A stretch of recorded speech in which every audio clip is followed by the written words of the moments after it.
E esses filhos dessas famílias vão se juntando e vão gerando novos filhos e filhas. Então, queridos, esse sempre foi o projeto de Deus.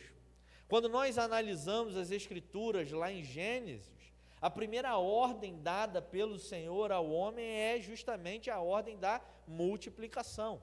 Era necessário que família formasse novas famílias e assim foi feito. Nós só estamos aqui porque essa ordem de gerar novos indivíduos foi obedecida. E queridos, como que esse indivíduo se forma? De maneira biológica é muito fácil, né? De maneira biológica nós sabemos como é, e eu não tenho necessidade aqui de dizer como isso acontece. Conquanto as criancinhas em algum momento vão perguntar para os papais: papai, mamãe, como que eu fui feito? E aí tem a história da cegonha, né? No caso da minha sogra falava que a filha dela foi achada no lixo. Eu não sei por que ela falava isso, mas ela falava, Júlia ficava apavorada, né? Minha sogra falava que Júlia foi achada no lixo e era filha do mendigo que morava na frente do prédio.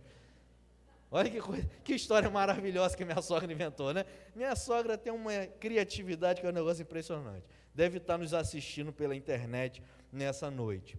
Agora, queridos, o indivíduo, ele não só se forma no ventre de sua mãe, pela união de um homem e de uma mulher, mas o indivíduo, ele se forma quando ele nasce dentro do seu contexto de relações, no ambiente em que ele está inserido, na escola em que ele é influenciado por professores, por educadores e também pelos seus colegas. Mas principalmente o indivíduo se forma dentro de um ambiente familiar, porque a família é o principal agente de formação de um indivíduo.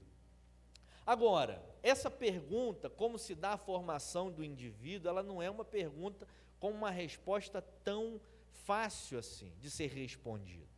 Muitas teorias ao longo do tempo foram levantadas, especuladas, para fundamentar como se forma, por exemplo, a consciência de um indivíduo, para a formação do caráter do indivíduo, para as postulações que esse indivíduo terá, por exemplo, na sua idade adulta.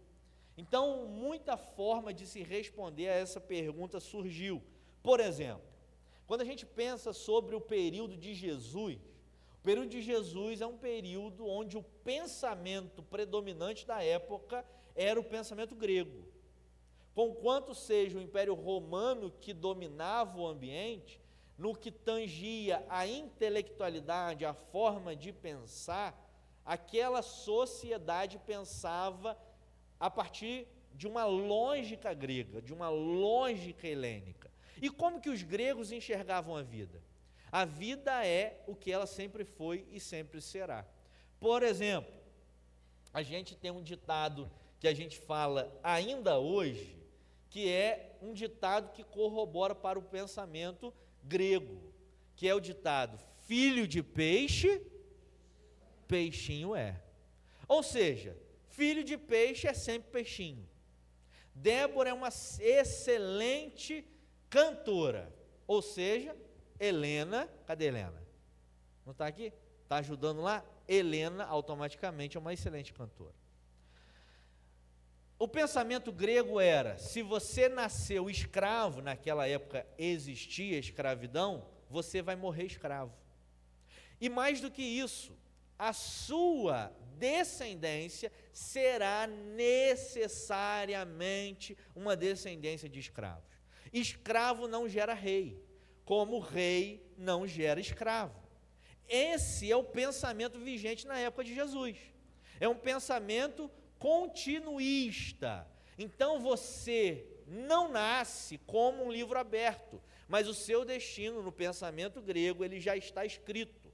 Você já nasce com uma estigma, você já nasce com o seu caminho traçado. Queridos, era assim que os gregos pensavam. E era assim que aquela sociedade se desenvolvia. Outro tipo de pensamento mais contemporâneo é um pensamento sociológico, muito bem difundido por um sociólogo que eu já falei aqui, chamado Émile Durkheim, onde ele afirma que o indivíduo é aquilo que a sociedade entrega para ele. Ou seja, qual é o pensamento dessa sociedade? Qual é o pensamento vigente nessa sociedade? Esse pensamento é o pensamento que o indivíduo em formação receberá e automaticamente é a forma de pensamento que esse indivíduo vai corroborar daqui para frente. É o argumento sociológico. Um outro argumento sociológico que corrobora com esse pensamento de Durkheim e de outros sociólogos é o pensamento de um camarada muito conhecido, estudado aí, que é o tal do Karl Marx, né? Karl Marx tem uma ideia um pouco parecida, mas que diverge em alguns pontos, principalmente no que tange à prática dessa reflexão. Durkheim está dizendo sobre o campo das ideias, né?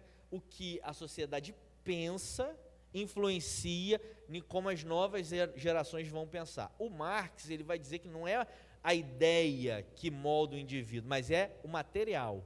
Ou seja, onde o indivíduo está inserido, esse material, esse ambiente material, obrigado meu irmão, esse ambiente material, ele vai formar a mentalidade do indivíduo. Por exemplo, se eu nasci numa favela do Rio de Janeiro, a favela do Rio de Janeiro, ela vai me tornar automaticamente um oprimido, e eu vou pensar como vou botar aqui entre aspas, um favelado. Se eu nasci numa corte real, lá na Inglaterra, eu sou da família da realeza, necessariamente aquele ambiente, ele vai me transformar em um nobre, em uma majestade, e eu só vou conseguir pensar a partir daquilo que o meu ambiente material me entrega. Esse é o pensamento do materialismo dialético de Karl Marx. Ou seja, o indivíduo está condicionado ao seu ambiente, enquanto no pensamento do Durkheim, o indivíduo está condicionado ao pensamento vigente.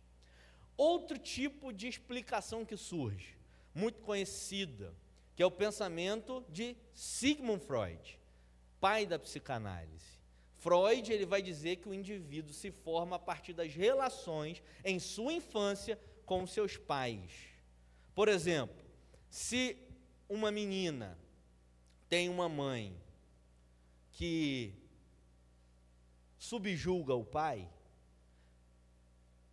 ela vai procurar ser uma mulher que subjuga o seu marido. Se um menino tem um pai, vou usar o termo aqui, banana nas suas ações, nas suas atitudes, ele tende a se tornar um homem banana. E quando ele encontra uma mulher que vai subjugá-lo, ele aceita aquilo e ele se apaixona por aquela mulher. É óbvio, eu estou aqui resumindo de maneira muito simplista o pensamento de Freud. Mas é mais ou menos isso, queridos. Ou seja, o indivíduo ele é formado por aquilo que ele experimenta no contexto da sua família. Temos também as teorias que tiveram muita ênfase aí nesse alavanco do cientificismo, que são as teorias geneticistas. Essas são bem radicais. Elas dizem que o comportamento está ligado com fatores genéticos. Ou seja, se meu pai, a grosso modo, obviamente, ele é estressado, eu tenho tendências genéticas para o estresse. Se meu pai, ele é depressivo, eu tenho tendências depressivas. Pai e mãe, né? É a genética. Essa teoria genética, ela valoriza o indivíduo a partir da sua ascendência. Quer um exemplo muito claro disso? O nazismo. O que foi o nazismo? Um homem que entendeu que existia uma raça ariana perfeita, boa, maravilhosa, e que certas raças eram raças inferiores. Por isso essas raças deveriam ser perseguidas, mortas, no campo de concentração. Judeu não é bom. Não importa qual judeu não é bom, segundo o pensamento nazista. E aí mata-se os judeus. Negros, raça inferior, mata-se os negros. Então, queridos, é um pensamento geneticista. É a genética que determina quem é bom e quem não é. É a genética que determina as nossas predisposições. É a genética que dita o ritmo das nossas vidas. Agora, será que isso é verdade? É óbvio que em quase tudo nessas teorias, em quase todas essas teorias, nós encontramos algumas verdades. Em quase todas, nós encontramos algumas verdades. Algumas verdades, mas nem tudo que eles dizem é verdade. E os exemplos são variados, para comprovar que não é bem assim que a banda toca. Quer um exemplo de que não é bem assim que a banda toca? O texto que a gente acabou de ler. Queridos, Jesus é o último nome citado nessa genealogia. E eu te pergunto, a ascendência dele, tem a ver com ele? Não. Jesus, ele era um homem santo, perfeito, imaculado, que não tinha restrição quanto ao seu nome. Mas quando nós analisamos os nomes da sua ascendência, nós percebemos que aqui estão pessoas que passaram por momentos desprezíveis em sua vida, em suas vidas. Pessoas que cometeram erros, pecados, tiveram atitudes extremamente condenáveis, não apenas no âmbito da fé, mas atitudes condenáveis no âmbito da humanidade. Pessoas que tiveram atitudes que qualquer ser humano, quando olha para aquilo, reprova. Ou precisa ser cristão para achar feio um homem matar um outro homem para ficar com a sua esposa? Ou precisa ser cristão para achar feio uma pessoa que vende o seu corpo em troca de alguma benécia? É preciso ser cristão para não gostar disso? Não. E aqui nós temos exemplos dos mais variados de pessoas, homens e mulheres, que fizeram coisas terríveis, queridos, terríveis. E mesmo assim, Jesus nasce dentro do contexto dessa genealogia. Por exemplo, pai da fé. O pai da fé, começa com ele, né? Abraão. Abraão, considerado o pai da fé, homem de grande valor. Mas quando a coisa apertou, Sara não era sua esposa, era sua irmã. Ele entregou a esposa, né? Você já pensou uma cena como essa, nos dias de hoje? Vou dar um exemplo meio maluco aqui. Eu estou subindo um ambiente perigoso, estou entrando com a minha esposa, que é linda. Eu nunca vi mulher tão bonita quanto essa. E aí eu estou entrando num lugar perigoso, aí vem aquele monte de bandido, tudo armado, e fala assim: opa, é um docinho, hein? Olha só, ela é o que sua? Eu quero ela para mim. Aí eu digo assim: não, essa aqui é minha prima, pode ficar com ela. E eu vou embora, ó. Puf! O que você vai achar de mim quando eu te contar essa história? Você vai me achar homem de verdade? Duvido. Pois é, ele fez isso, parecido com isso. Queridos, quando nós vamos à frente, esse Abraão que gerou Isaac, Isaac que gerou Jacó, o nome Jacó representa um usurpador, que tomou do irmão o que era do irmão e tomou para si. É um ladrão de bênção, é um ladrão de unção. Jacó gerou Judá e os seus irmãos. Mas eu acho engraçado que aqui Mateus ele faz questão de destacar quem? Judá. E depois de Judá, o que é dito? Que Judá gerou Pérez e Zerá, cuja mãe foi Tamar. Oh, que casal bonito, né? Oh, casalzão, rapaz, bonito de se ver. Judá e Tamar. Tamar era uma mulher que Judá olhou, se apaixonou, levou para jantar, e levando para jantar, começou a cortejar, depois começou a namorar, depois noivou, um namoro, um noivado santo aos olhos do Senhor, e depois casou, e depois teve Pérez e Zerá. Foi assim? Não. Tamar era sua nora, queridos. Sua nora. Tamar é nora de Judá. Nora esta que Judá não cumpriu com ela a obrigação de dar o seu filho para que ela casasse. Tamar fez o quê? Se vestiu de prostituta e teve relações de prostituição com seu sogro. E essa relação de prostituição gerou esses gêmeos. Parou para pensar nisso? Olha que história assustadora, né? Essa é a genealogia de Jesus. Percebem isso? Vamos, então, vocês estão cochichando, né? Estão apavorados, né? Eu sei, é para apavorar mesmo. Seguindo, vamos um pouquinho mais para frente. Salmão gerou Boaz, cuja mãe foi Raabe, verso 5. Raabe, né, deve ser uma mulher muito valiosa, uma mulher diferenciada, uma mulher de respeito na sociedade. Não era não, queridos, era uma prostituta da época, uma prostituta, que encontrou salvação, mas uma prostituta. Vamos mais à frente, vamos para um mais fácil, né? Vamos para o reinado. Rei Davi, até hoje considerado o maior rei da história de Israel. Se você tiver um dia a oportunidade de ir em Jerusalém, você vai descobrir isso. Davi até hoje é praticamente, entre aspas, adorado naquele lugar. É o grande rei Davi. É o grande rei Davi. E foi um grande rei da história de Israel. Na Bíblia é descrito como um homem segundo o coração de Deus.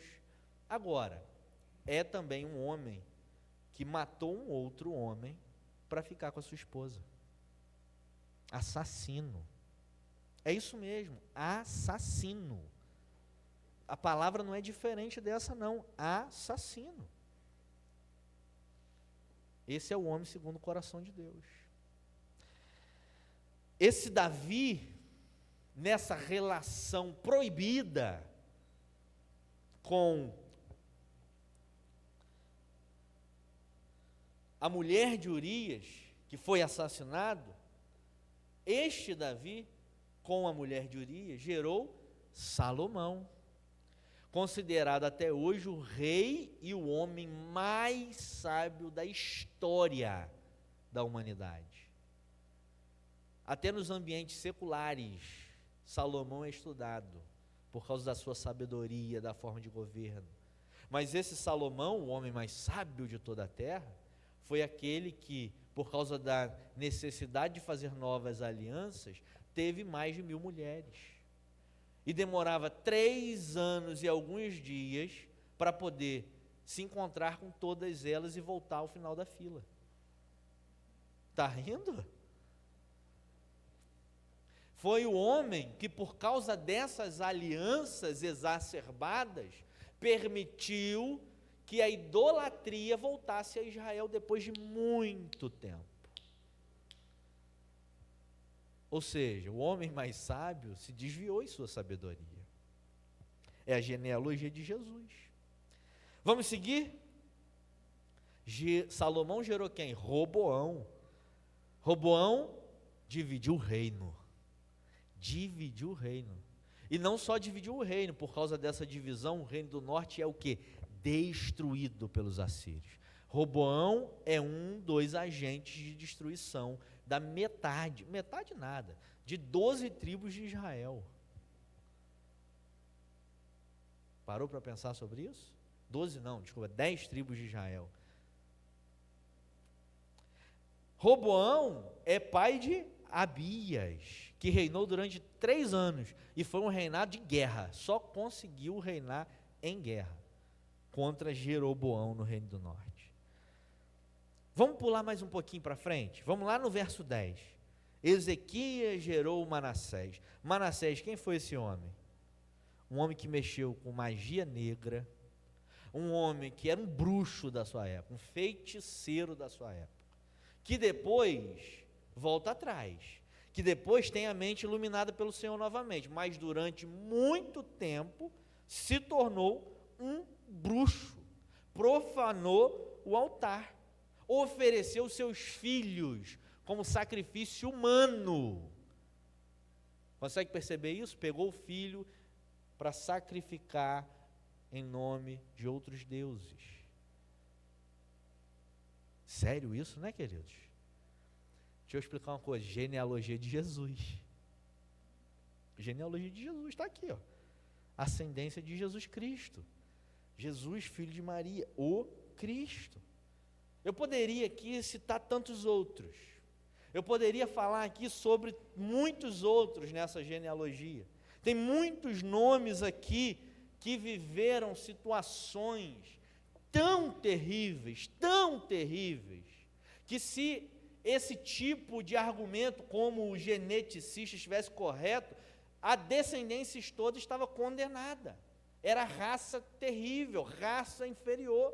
Se todos os comportamentos passados fossem automaticamente passados para gerações futuras, a genealogia de Jesus poderia ser totalmente condenada, queridos.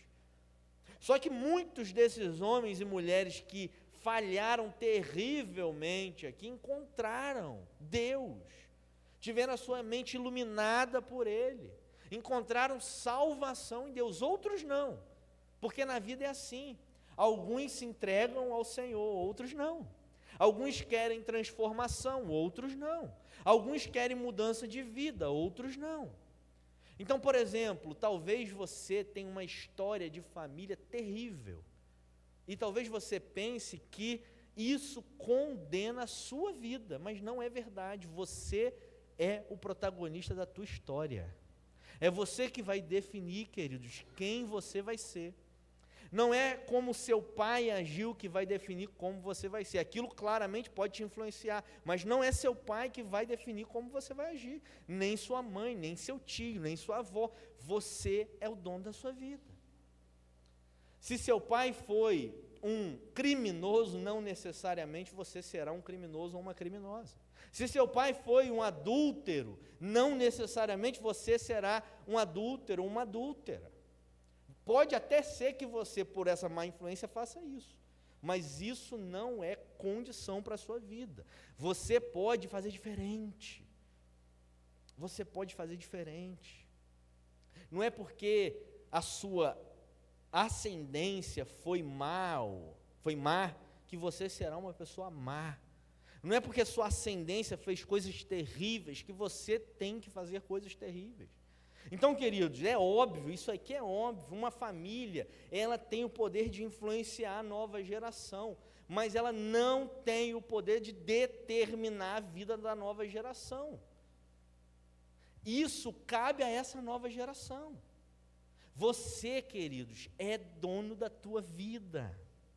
E o que você está fazendo? O que você está fazendo com a vida que o Senhor te deu?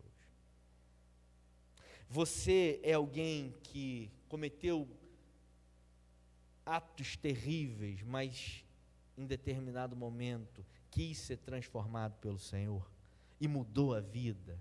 Ou você é alguém que recebeu dos seus pais, recebeu influências negativas e se tornou também uma pessoa negativa? Jesus não estava ligado moralmente com a sua genealogia, conquanto a profecia encontrada em Isaías de que do tronco de Jessé viria o Messias, esse Messias que vem do tronco de Jessé, que é filho de Davi, ele não tem ligação moral com a linhagem de Davi, porque ele é perfeito, ele é santo. A sua ascendência não define quem ele é, queridos. E isso eu quero deixar claro para você, a sua ascendência não define quem você é. Eu já vi muito filho de homem homem de Deus se tornar um apóstata da fé. E eu já vi muito filho de homem alcoólatra se transformar num grande homem de Deus.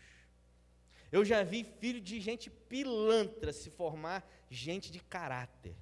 E já vi filho de gente de caráter se transformar em pilantra. Porque é assim que acontece. E esses que conseguem resistir ao mal que receberam são muito valiosos, porque eles resistiram a toda influência negativa. Enquanto eu estava pensando sobre esse texto e pensando sobre isso, veio à minha mente automaticamente a segunda carta de Paulo aos Coríntios, capítulo 5, do verso 14 ao verso 19. Eu vou pedir o Giliardi para colocar ali, e eu vou encerrar com esse texto, queridos. Segunda carta de Paulo aos Coríntios 5, 14 a 19. Olha que interessante que diz esse texto. Porque o amor de Cristo nos constrange, julgando nós assim, que se um morreu por todos, logo todos morreram. Está falando de quem? Jesus, né? O último da genealogia. Toda a genealogia dele precisa ser lida a partir dele. Ou seja, o amor dele nos constrange, julgando nós assim, se um morreu por todos, logo todos morreram. Verso 15. E ele morreu por todos, para os que vivem, não vivam mais para si, mas para aquele que por eles morreu e ressuscitou. Verso 16. Assim que daqui por diante, daqui para frente, a ninguém conhecemos segundo a carne. E ainda que também tenhamos conhecido Cristo segundo a carne, porque Ele encarnou, né? Contudo, agora já não o conhecemos deste modo.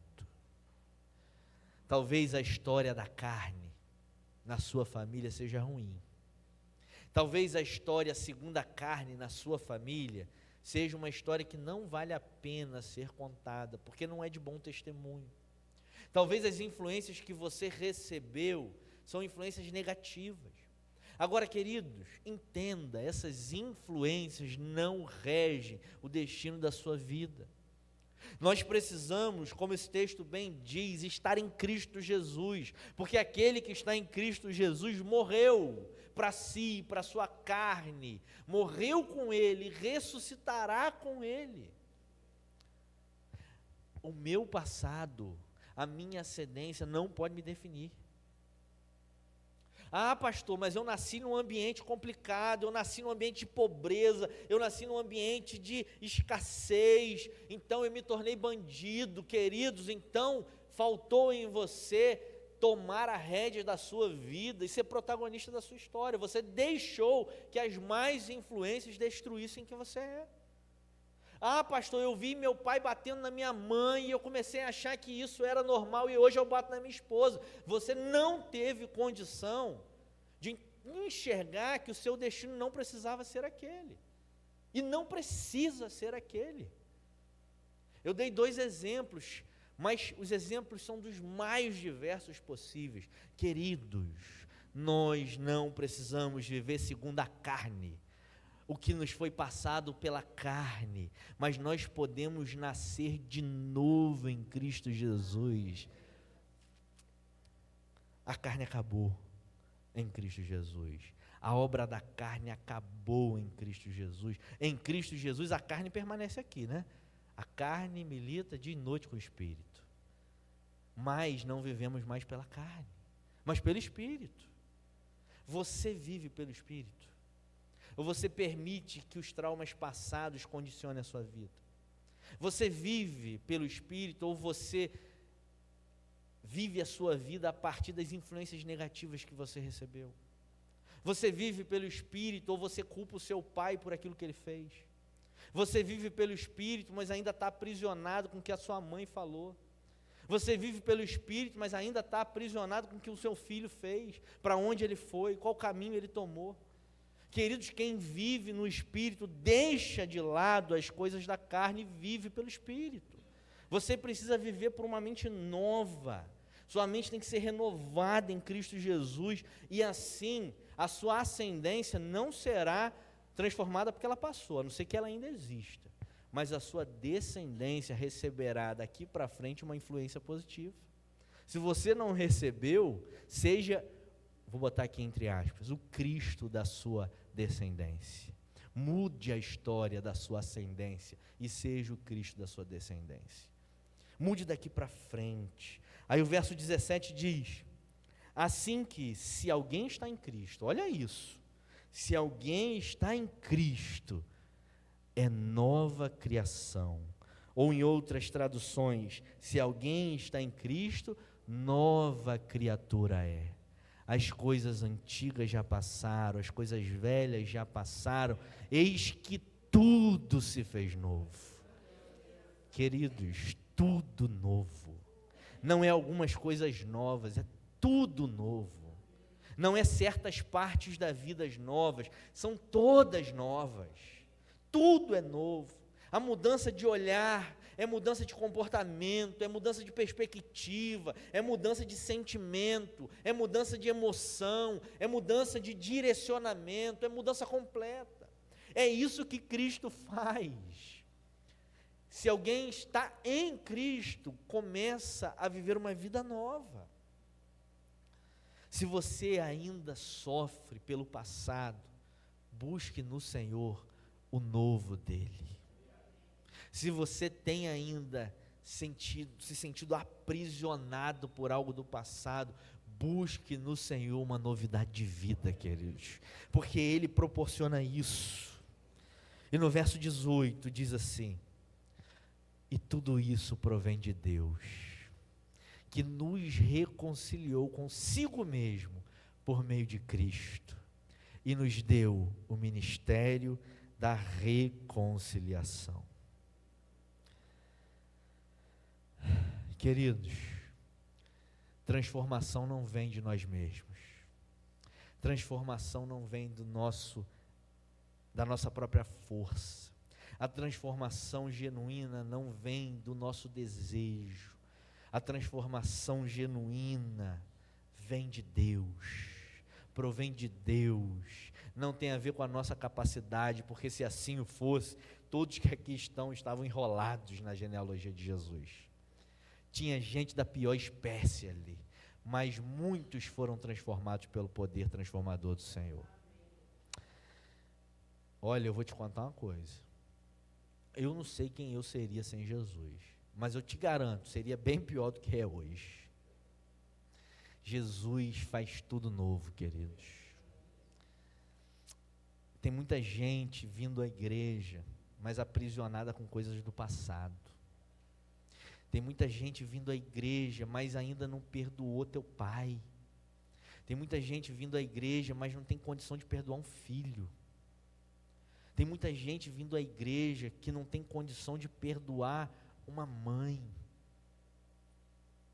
Queridos, entregue a sua vida ao Senhor e viva o novo de Deus. Esse é o desejo do meu coração. Se você não teve uma família que te deu boas influências, seja o ponto de inflexão e seja você a influência de Cristo na vida da tua família. Se você como filho não recebeu o que deveria receber dos seus pais, seja você o pai e a mãe que vai entregar isso para os seus filhos. E certamente nós veremos gerações sendo transformadas pelo poder do nosso Senhor. Amém?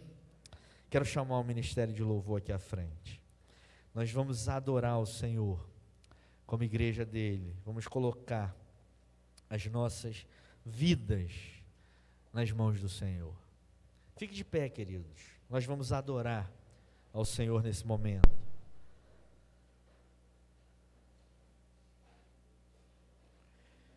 Eu quero orar por você, porque isso que eu falei, queridos, é muito sério, E é muito triste ver uma pessoa que está presa no passado. É muito triste ver um filho que não perdoa pai. É muito triste ver um irmão que não perdoa um irmão. Um pai que não perdoa o filho, uma mãe que não perdoa o filho. É muito triste ver pessoas presas no passado. E talvez você esteja vivendo isso. Só que eu vou te contar um segredo. Muitas dessas pessoas aqui, que estão na genealogia de Jesus, em determinado momento resolveram mudar a sua história. Em determinado momento encontraram a luz. Lembra do Manassés que mexeu com bruxaria? Ele depois se voltou ao Senhor. Lembra do Davi, que era um assassino? Se voltou ao Senhor. Lembra da Raabe, a prostituta? Se voltou ao Senhor. Aquilo de ruim que aconteceu com você não determina a sua vida. Se volte ao Senhor e experimente dele novidade de vida, queridos. Nós vamos louvar ao Senhor nesse momento. E se você nessa noite quer libertar o teu coração de alguma prisão do passado, não tenha vergonha. Vem aqui à frente, eu quero orar por você. Deus é poderoso para te libertar da sua prisão. Confie nele, dê esse passo em direção à sua liberdade. E você experimentará uma vida nova no Senhor Jesus. Adoremos ao Senhor, queridos.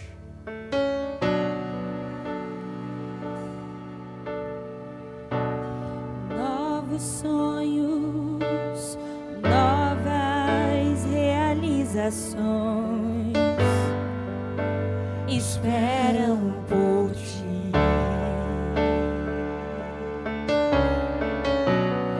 Novos planos, novas conquistas esperam por nós. O olho não viu, o ouvido não ouviu o que Deus preparou para nós. O que Deus preparou para nós.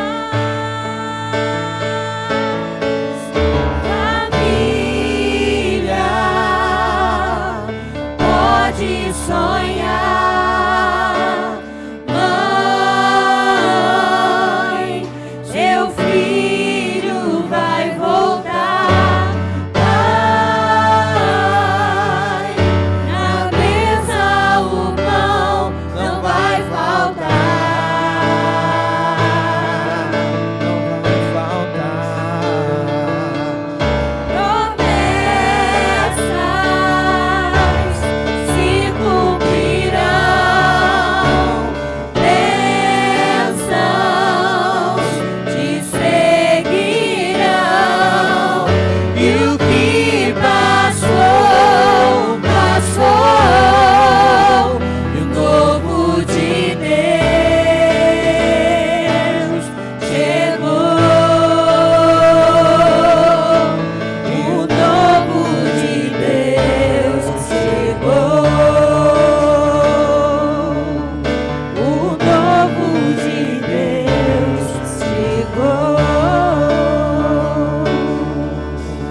Eu não sou o tipo de pregador que gosta de insistir em um convite, porque quem quer aceita. Mas eu vou te dar mais uma oportunidade. Se você tem algo, querido, para consertar na tua família, um perdão para liberar, ou um perdão para pedir, vem aqui à frente. Vamos orar juntos. Vamos colocar a nossa casa nas mãos do Senhor. Vamos colocar a nossa descendência nas mãos do Senhor, para que a gente possa experimentar algo novo em nossa família, para que a gente possa experimentar a ação transformadora do Espírito Santo de Deus. Vamos orar nesse momento. Feche seus olhos. Senhor Deus, queremos colocar diante de Ti, Senhor, as nossas vidas. Não nos julgue a partir dos nossos pecados. Não nos julgue a partir dos pecados dos nossos pais. Não nos julgue a partir dos pecados da nossa ascendência, mas nos julgue a partir do Cristo que habita em nós. E Senhor, se há aqui alguém que ainda não vive em novidade de vida, que o Teu Espírito Santo possa falar ao coração, que o Teu Espírito Santo possa fazer esse convite de uma vida nova, de uma vida transformada, de uma vida que não leve em conta os traumas do passado, mas uma vida em novidade de vida. Nos ajude a superar os traumas, nos ajude a superar os medos, nos ajude a superar os anseios que recebemos e nos faça trilhar um caminho novo, um caminho de esperança, um caminho de renovação, um caminho de transformação em Teu nome. Que o Senhor Jesus esteja em nós e que nós estejamos nele, como diz a Tua palavra. Porque a Tua palavra é clara: aquele que está em Cristo, nova criatura é.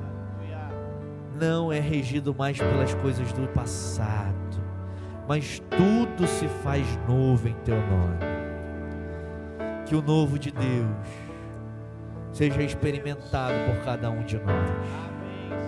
Que o Senhor possa abençoar grandemente as famílias dessa igreja. Que o Senhor possa abençoar grandemente as famílias dessa cidade. E que todas as famílias que ainda não vivem à luz da Tua palavra, a partir dessa novidade de vida, encontrem o Espírito Santo do Senhor e se rendam a Cristo Jesus. Esse é o desejo do nosso coração, Senhor. Esse é o clamor da Tua igreja nessa noite. Nos dê, Senhor, um restante de domingo abençoado na Tua presença. Nos dê uma semana abençoada na Tua presença. E que quarta-feira possamos estar aqui novamente, Senhor, para adorar e bendizer o nome do Senhor. E que a graça do Senhor Jesus Cristo, o amor infinito do Pai, e a comunhão, o poder e a consolação do Santo Espírito de Deus esteja com essa amada igreja, Igreja Batista da Ponte, e com todas as igrejas do Senhor Jesus sobre a face da terra espalhadas, hoje e para todo sempre. Amém. Amém. Queridos, podem se assentar. Nós estamos encerrando o culto dessa noite. Antes de encerrar, você faça a sua oração silenciosa, entregando o seu culto ao Senhor. Mas eu gostaria só de deixar alguns avisos. Primeiro aviso: amanhã, às 18h30, nós teremos um ensaio do Ministério de Dança, Adorarte. Amanhã teremos a oração das mulheres. Não teremos, é só na outra segunda. Teremos a oração dos homens, às 20 horas. Então, se você é homem, você está convocado para estar aqui. Nosso grupo tem crescido, queridos, tem sido um tempo maravilhoso na presença do Senhor. Venha fazer parte desse momento. Pastor, eu não sou membro da igreja, mas quero vir. Posso? Com certeza. Vai ser muito bom tê-lo conosco ali na nossa reunião de homens, na nossa oração. Amanhã, às 20 horas, aqui na igreja. Terça-feira, ensaio do coro Adore, às 19h30. Quarta, culto novamente de adoração ao Senhor, às 19h30. Dia 8 de junho, segundo sábado do mês, nós teremos nosso culto jovem às 19 horas. Então, se você tem entre 1 ano até 39 anos, você está convocado. Mas se você tem mais do que isso, se você tem até 120 anos, mas se sente jovem, você também está convocado. E aqui só tem gente com espírito jovem, então está todo mundo convocado. Amém? Amém, glória a Deus. Queridos, que Deus te abençoe, que você tenha uma semana de fato abençoada na presença dEle. Vá em paz e aproveite o restante desse dia. Só para avisar, quando acabar o culto, você entregar aí o seu culto na sua oração silenciosa, não vá embora.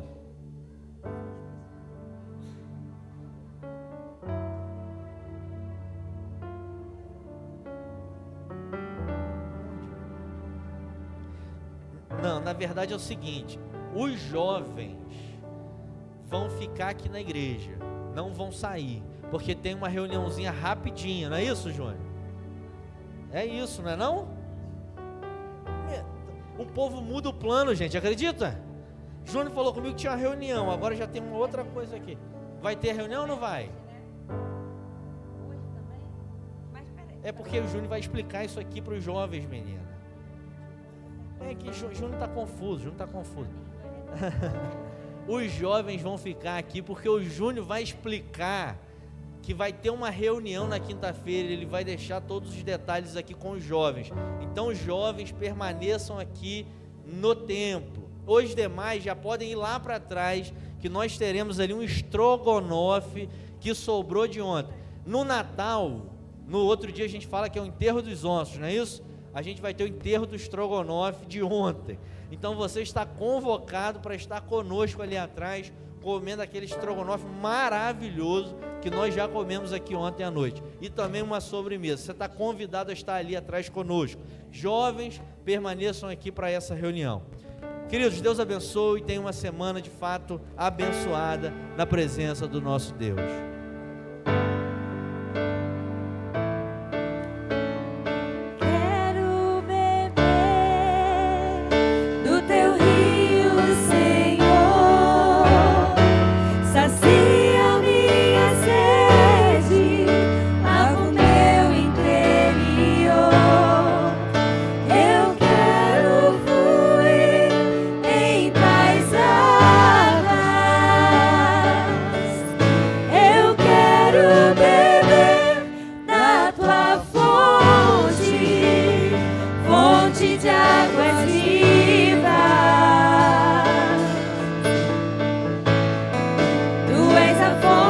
Senhor.